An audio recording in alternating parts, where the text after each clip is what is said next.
Bienvenue à quelques minutes avec Dieu aujourd'hui et je suis très ravi de vous retrouver encore aujourd'hui autour de la parole de Dieu et partager avec vous, n'est-ce pas, la pensée qui vient de sa parole. Et aujourd'hui, j'aimerais aborder, sinon répondre à certaines questions concernant ce que Dieu a fait, concernant la pensée de Dieu sur le don. Euh, Quelqu'un voudrait savoir pourquoi est-ce que on dit que Dieu nous a tout donné et quelquefois lui il pense que ceci pourrait ne pas être tout à fait vrai pour tout le monde, puisque à cause de certaines expériences que certaines personnes ont dans leur vie chrétienne, cela démontre que c'est pas à tout le monde que Dieu a tout donné. Et voilà, il aimerait savoir, avoir plus de connaissances sur cette pensée. La première chose que je dirais, c'est que vous devez savoir que Dieu n'est pas un homme. Et là, quelquefois, nous perdons de vue, sinon nous perdons, n'est-ce pas, la pensée concernant cela. Nous essayons, n'est-ce pas, de définir Dieu selon nos connaissances humaines, selon nos connaissances des hommes. Mais si vous voulez réellement définir Dieu, savoir qui il est, allez-y dans la parole. Vous allez trouver qui est Dieu.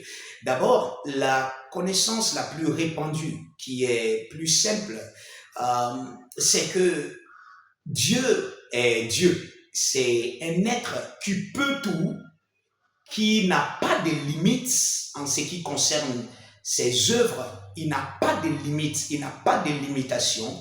Il est au-delà, n'est-ce pas, de la pensée ou des œuvres humaines, n'est-ce pas? Dieu est au-delà. Et cette pensée qui est générale c'est vrai que cela ne définit pas tout ce que Dieu est, mais ce n'est pas faux. Dieu est au-delà de tout ce que nous pouvons penser ou imaginer.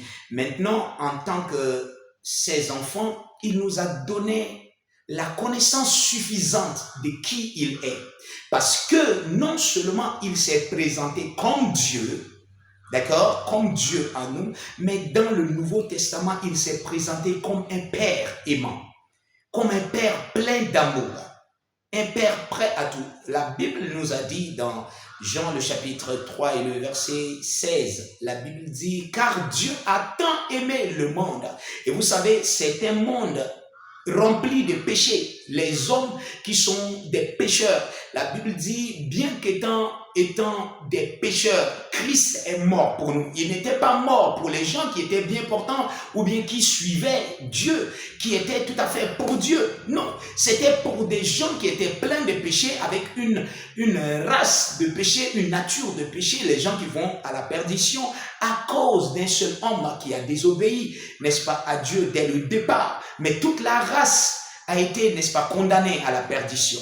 Maintenant, avec tout cela, la Bible dit que Dieu est venu, il est mort pour nous. Dieu est mort à cause, n'est-ce pas, de nous.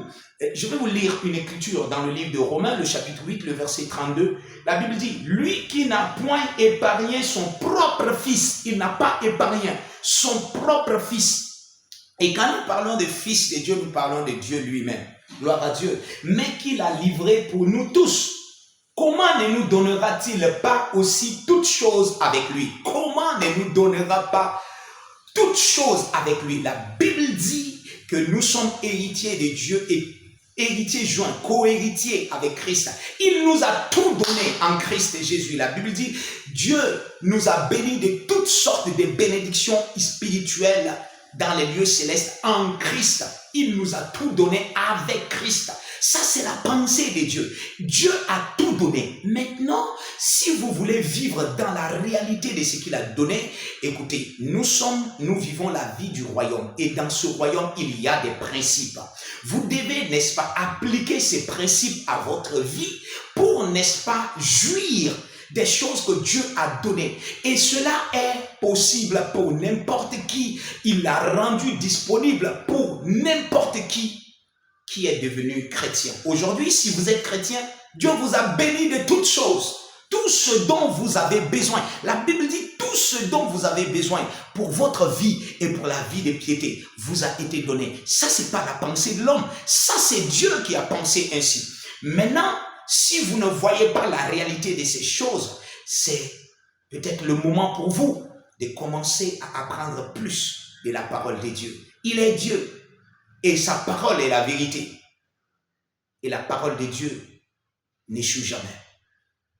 Alors c'est ce que je pourrais vous dire, n'est-ce pas, par rapport à cette question, et que Dieu vous bénisse.